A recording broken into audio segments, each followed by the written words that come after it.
बिस्मिल्लाहिर्रहमानिर्रहीम। नावल शरीक हयात इज़ा कलम बिनते असलम। किस्त नंबर 10। सूरज की चमक में आज अलग ही रौनक थी, जिसे कसम खा कर ही कोई कोना नहीं छोड़ा जो रोशन नहीं करना। पुरसकून चलती हवा और चिड़ियों का शोर। सामान पैक किए वो बैल्कनी में खड़ी सामने पार्क में बच्चों को खेलता देख रही थी, जो गर्मियों की छुट्टियों से लुत्फ़अंदोज़ हो रहे थे। कोई स्लाइड से नीचे गिर रहा था, कोई झूले पर हवाओं में उड़ रहा था, कोई उनके वालिदैन आपस में बातें कर रहे थे। अरसे बाद वो एक सुकून महसूस कर रही थी जब दरवाजे पर दस्तक हो गई। उसने मुस्कुरा कर इसे देखा। जी आंटी, मैं नीचे ही आ रही थी। उन्होंने आगे बढ़कर प्यार से इसे गले लगाया। वो शफीक नरमी सुकून इसे कभी अपनी माँ से भी महसूस नहीं हुआ था जो इनसे होता था। एक उनसियत सी थी इनसे। आज वो इनसे दूर जा रही थी। उनके सीने से लगे ना जाने कौन क्यों ढेर सारा रोना आया था। वो मुझे अपना लेंगे ना, ये तो अल्लाह ही जानता है उन्होंने क्या सोच रखा है। वो नहीं चाहते ये रिश्ता इतनी आसानी से ख़त्म हो। वो तुम्हें ज़रूर अपनाएगा। और मेरी बात याद रखना, जब सब्र का कहा जाए तो सब्र करो, किसी और के लिए नहीं, अपने लिए। हमेशा फल सब्र के बाद ही मिलता है। मुश्किल होता है, मगर जो कर जाता है वो संभल जाता है। अल्लाह किसी भी गलत फैसले में नहीं करता। सकीना वो नहीं थी जो उसकी पसली से निकली थी, वो तुम थी। मगर इससे अलग होकर तुमने इनके अंदर खुला छोड़ आई हो। अपनी जगह तुम्हें फिर से वापस लेनी होगी, और इस बार शायद सब्र हद से ज़्यादा करना पड़े। तो कमज़ोर मत पड़ना, हिम्मत रखना। मैं दुआ करूँगी तुम्हारे लिए। उसके माथे को छूकर वो इसे नीचे ले आई थी। नाश्ते के बाद वो घर से निकल गई थी। राहों के गुबार में भी एक एतराज़ है। जो आए हैं लौट कर कैसा उनका मिजाज है। क्यों खुशियों को छोड़कर हसरतों को आ गए। क्या आज भी तुम्हें उलझन उलझाती है। क्या वैसे ही नफ्स आज भी बेलिहाज है। क्या आज भी सिर्फ छोड़ने का फ़न आता है तुम्हें। क्या आज भी तुम्हारा ज़मीर बेज़बान है। राहों के गुबार में भी एक एतराज़ है। जो आए हैं लौट कर कैसा उनका मिजाज है।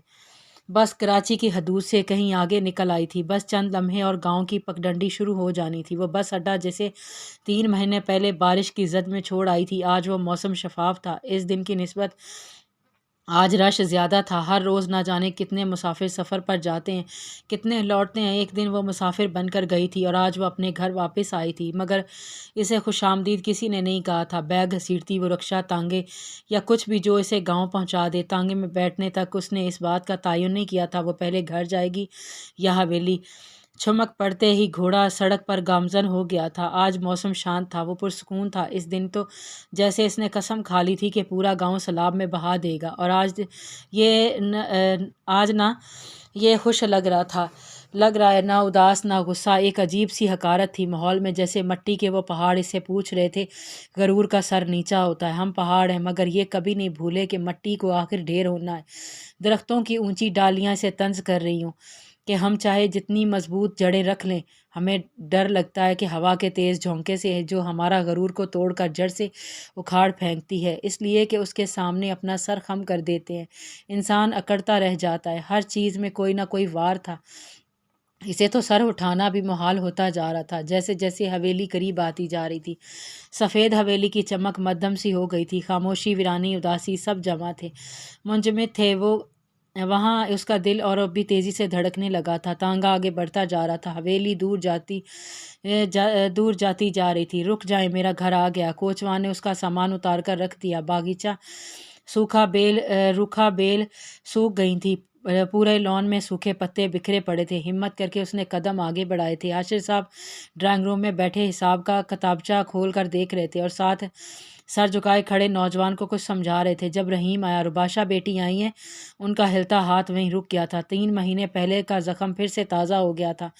बिठाएं इन्हें। किताबचा इस लड़के को पकड़ा कर वो उठ गए थे। इसे बैठक में बिठाया गया था। उंगलियां मरोड़ती वो आशिर साहब का इंतज़ार कर रही थी। कुछ देर बाद वो इसे रोब के साथ नागवारी से इसे देखते उसके सामने बैठ गए थे। उसने नज़र उठाकर इसे देखा।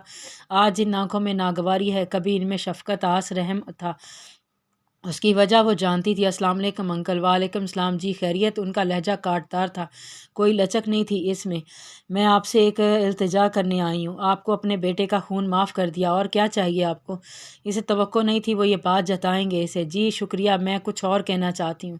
मैं रुजू करना चाहती हूँ हैदर से, मगर मुझे तीसरी तलाक नहीं चाहिए। हिम्मत करके इसने एक ही बार में सारी बात कह दी। दूसरी जानिब एक लंबी हौलनाक खामोशी छा गई थी। चंद लम्हे जवाब का इंतज़ार करने کرنے کے بعد اس نے پھر پکارا، انکل حیدر کا 1 ماہ پہلے انتقال ہو گیا۔ رباشا کے پیروں کے نیچے سے زمین کھسک گئی تھی، اس کے کان سائیں سائیں کر رہے تھے۔ حاشر صاحب خود ضبط کیے بیٹھے تھے۔ نہیں، ایسا نہیں ہو سکتا۔ کیوں ایسا کیوں نہیں ہو سکتا؟ اپاہج تو وہ پہلے ہی تھا، بیمار ہو کر وفات پا گیا تو اس سے آپ کو حیرانگی نہیں ہونی چاہیے۔ 1 ماہ پہلے وہ بہت بیمار ہو گیا تھا۔ 28 فروری۔ فہد یہ کیا ہے؟ ادویات کچھ کر کیوں نہیں رہی ہیں؟ اور اس کے یورین میں خون اور پس آنے لگا ہے۔ عاشر صاحب کی حیدر کی رپورٹس لے کر ڈاکٹر فہد کے سامنے بیٹھے تھے۔ عاشر، میں نے تمہیں بھی کہا تھا اپنی بیماری کی وجہ سے حیدر جو ادویات لے رہا ہے وہ بہت ہائی ہے، ان کا سیدھا اثر اس کے گردوں پر ہو رہا ہے، اس وجہ سے یورین میں خون اور پس ہے، اور ایک ادویات بند کر دیں تو معمولات اور بگڑ سکتے ہیں، اس لیے میں اس کی میڈیسن چینج کرنے والا ہوں۔ 2 اپریل۔ حیدر بھائی کے لیے سوپ بنا دے، کوئی بھی سخت چیز اور نہیں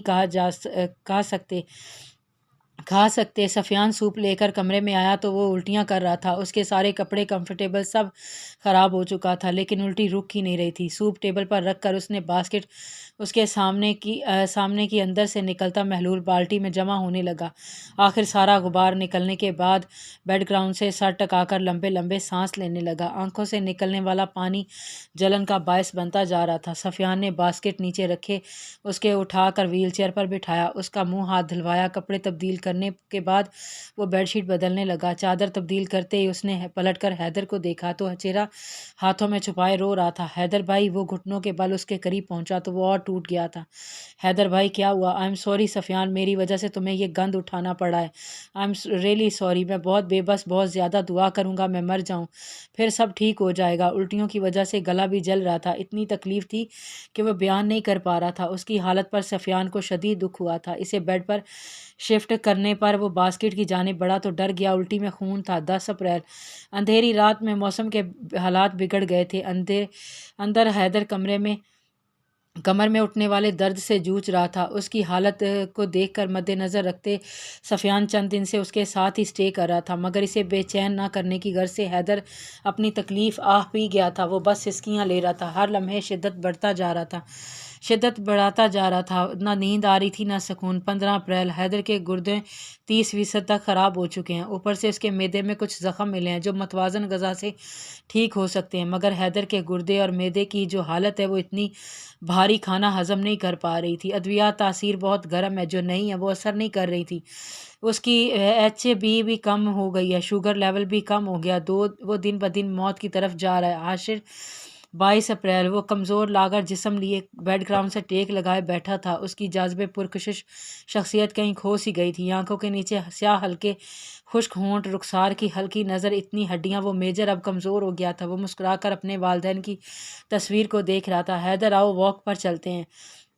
نہیں چاچو، ٹھنڈ لگتی ہے باہر، اب یہ جسم موسمی تبدیلیاں برداشت نہیں کر سکتا۔ میں بچوں سے امی سے گلہ کرتا تھا مجھے آپ کی گود کیوں نہیں میسر ہوئی، وہ مجھے میرا حق دینا چاہتی ہیں، وہ مجھے بلا رہی ہیں، چلا جاؤں گا اب یہاں سے۔ ایسا کوئی نہیں ہے حیدر میں کچھ نہیں لگتا۔ اس نے پیار سے ان کا ہاتھ تھاما۔ آپ کے سوا کوئی اور کچھ لگتا ہی نہیں چاچو، ابو کو بتاؤں گا آپ نے اپنا ہر فرض پورا کیا، انہیں آپ پر گلہ نہیں ہوگا۔ 30 اپریل۔ اس کی طبیعت اچانک ہی بہت خراب ہو گئی تھی، اسے سانس لینے میں دشواری ہو رہی تھی، اس لیے گھر پر ہی اس نے وینٹیلیٹر پر شفٹ کر دیا گیا، مگر پھر بھی اس کی حالت ٹھیک نہیں ہو رہی تھی۔ ہر اچانک وہ پرسکون ہو گیا تھا، بالکل خاموش گہری نیند میں چلا گیا، ہر طرف موت کا سناٹا چھا گیا تھا۔ حیدر بھائی! سفیان نے کندھے سے پکڑ کر اسے جھنجھوڑا۔ حیدر بھائی اٹھے، مگر جواب نہ آیا۔ موجودہ دن حیدر کی تکلیف کا ازالہ نہیں کیا جا سکتا تھا، اسے محسوس ہی نہیں ہو رہا تھا کہ اس کی کوئی حص صحیح سے کام بھی کر رہی ہے یا نہیں، یا اس نے کتنی دیر کر دی۔ اس کے آنسو چیخ سب حلق میں ہی دم توڑ گئے تھے۔ حاشر صاحب کی آنکھیں ضبط سے لال ہو چکی تھی۔ حیدر کے بعد وہ روبا کی ٹوٹی حالت نہیں دیکھ سکتے تھے، اس لیے اٹھ کر چلے گئے تھے۔ مجھے ان کے کمرے میں جانا ہے، مجھے انہیں محسوس کرنا ہے۔ ان کے سامنے ضبط سے ہاتھ جوڑتی وہ خود کو قابو میں رکھنے کی کوشش کر رہی تھی۔ آپ اس کی تکلیف کو کبھی محسوس نہیں کر پاتی تو اس وقت میں پلے جھاڑ کر نہ جاتی۔ Uncle please! اس کی التجا پر وہ اسے اس کمرے میں لے آئے تھے جہاں حیدر نے اپنی آخری تکلیف دہ ایام گزارے تھے۔ ہر چیز نفاست سے پڑی تھی، وہی قالین جہاں पहली रात इसे लाकर पटका गया था। वही बेड जहाँ वो लेटा छत को घूरता रहता था, वही स्लाइड टेबल जिसका दराज फंस कर निकलता था, वही जग गिलास पानी जिसमें उसने पानी पिया था। उसने साइड टेबल से कुरान पाक निकाला तो नज़रें जमे हुए खून पर पड़ी। जिस दिन वो यहाँ से गई थी इस दिन उसके हाथ पर चोट लगी थी। हाथ झटकने पर वो खून टेबल पर लगा और वहीं जम गया था। उसकी कहानियों का कलेक्शन आज गीतियारा ने सच में सफदर लीची को खो दिया था, जिसने सबके दिल पर दस्तक दी थी, मगर उसके लिए किसी ने दरवाज़ा नहीं खोला था और वो मौसमी तब्दीलियों की जद में जंग हार गया था। कुरान पाक सीने से लगाए वो फूट फूट कर रो दी थी। दिल गम से फटने को आ गया था। वो कालीन पर बैठी रोने में मसरूफ़ थी। वो इसे देख रहा था। क्या तुम रोना बंद कर सकती हो? मुझे सोना है। ये दराज थोड़ा फंस कर निकलता है, ऊपर उठाकर निकालना पड़ता है। आइंदा ख्याल रखिएगा। इसलिए नहीं कि मेरी नींद ख़राब होगी, इसलिए कि आपको चोट ना लगे। आप भी तो करवट बदल रही हैं ना। नींद तो आपको भी नहीं आ रही। आपका नाम क्या है? जो जानना चाहता है इसे जाने दे। हैदर अपनी तमाम तर मोहताजी बेबसी के साथ अपनी ख्वाहिशों की तकमील को पहुंच गया था। कभी कभी हम वापस पलटने में बहुत वक्त लगा देते हैं, तब तक बहुत देर हो चुकी होती है। रूठे रिश्तों को मनाने में पहल करें, ये ना हो कि फिर सीने से लगाकर रोने के लिए यादें रह जाएं। उसके हाथ में हैदर का कुरान था, वो कलाम जिसने इसे हर कदम समझाने की कोशिश की थी। आंसू पोंछकर इसने इसे खोला था। सब्र करो, बेशक अल्लाह का वादा सच्चा है। वो फिर उलझ गई थी। वादा? कौन सा वादा? उसने क्या मांगा था सिवाय इस मसले के हल के? तब भी सब्र का कहा गया था और अब भी हैदर की मौत इस मसले का हल नहीं हो सकती है। टूटी फूटी हालत में घर आई थी जहाँ सब इसको मुंतज़िर थे। आपा, दोपहर से शाम हो गई, आप अब आई हैं। हम कब से इंतज़ार कर रहे थे। एक नज़र ज़ेबू को देखने के बाद उसने अपनी माँ को देखा। हैदर का इंतकाल हो गया, मुझे बताया नहीं है। उनके अपने हाथों से बर्तन छूट गया था। वो कब हुआ? वो फिर उलझ गई थी। आपको नहीं पता? हमें तो नहीं पता। और ज़ुबैर तो हवेली के पास ही रहता है, उसने भी नहीं बताया। गांव में भी किसी ने नहीं सुना। अब बेचारा वैसे भी ज़िंदा होकर मुर्दों की ज़िंदगी जी रहा था। अच्छा ही हुआ कि इसे निजात मिल गई। रोबा बेयकीनी से इसे देख रही थी, जो बोलते बोलते रुक गई। अम्मी, मैं बेवा हो गई हूँ। तो पहले भी कौन सी शादी निभा रही थी?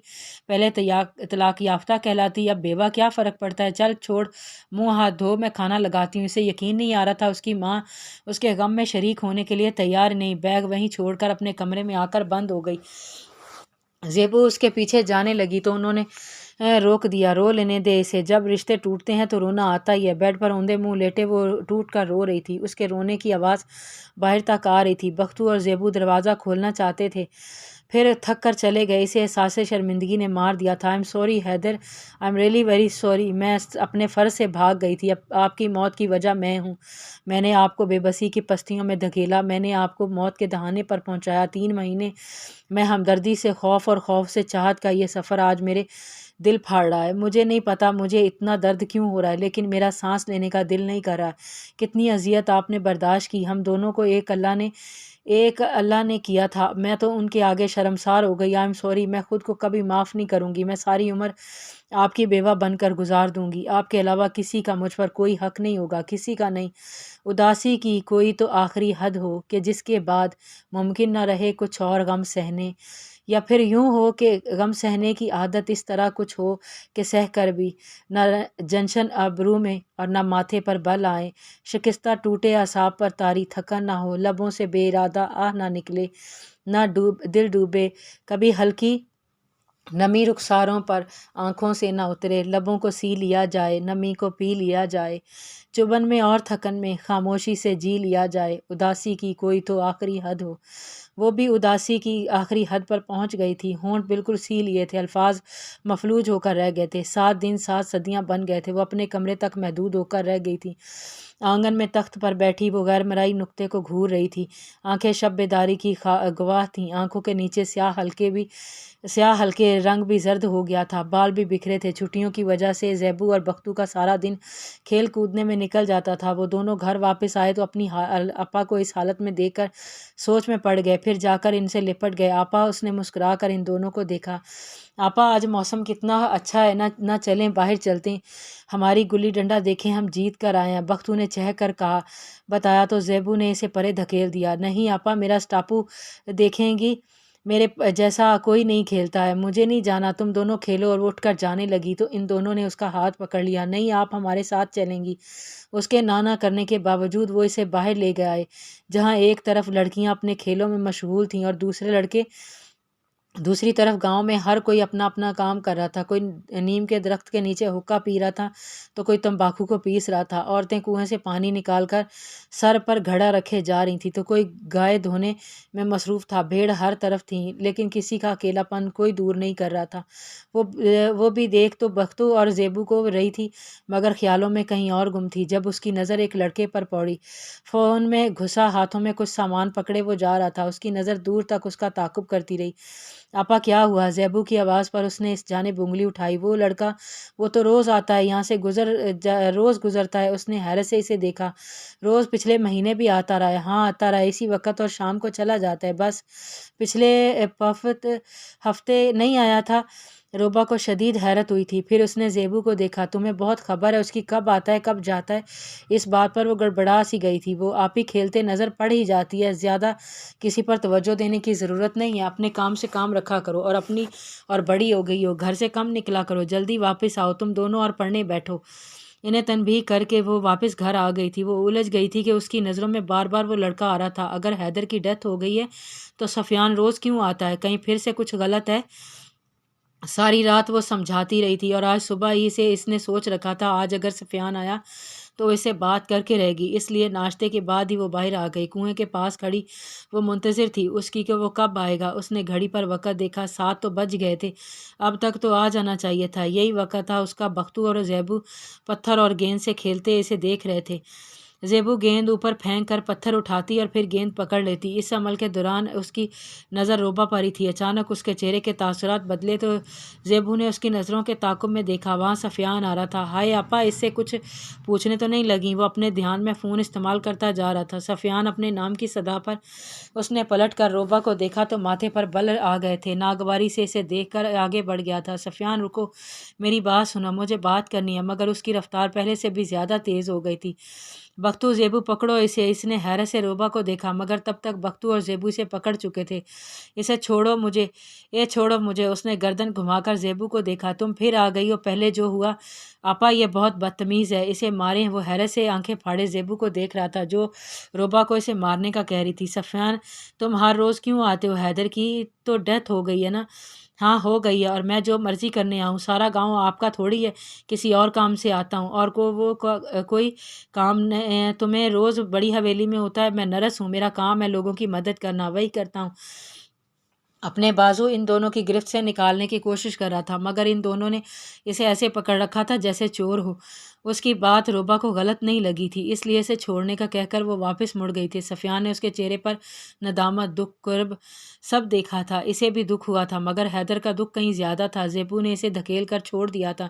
اس نے گہری اور کھا جانے والی نظروں سے زیبو کو دیکھا تو وہ روبا کے پیچھے چلی گئی۔ ان کے پکڑنے کی وجہ سے سفیان کے ہاتھوں سے سامان گر گیا تھا۔ وہ اسے اٹھانے کے لیے جھکا تو ایک فائل بھی نیچے گری تھی، اس پر حیدر کا نام لکھا تھا۔ سفیان نے اسے اٹھانے کے لیے ہاتھ آگے بڑھایا مگر روبا اسے پکڑ چکی تھی۔ اس نے فائل کھول کر دیکھی، ٹیسٹ رپورٹس کل کی تھیں۔ اس نے حیرت سے سفیان کو دیکھا جو شرمندگی سے سر جھکا گیا تھا۔ جاری ہے۔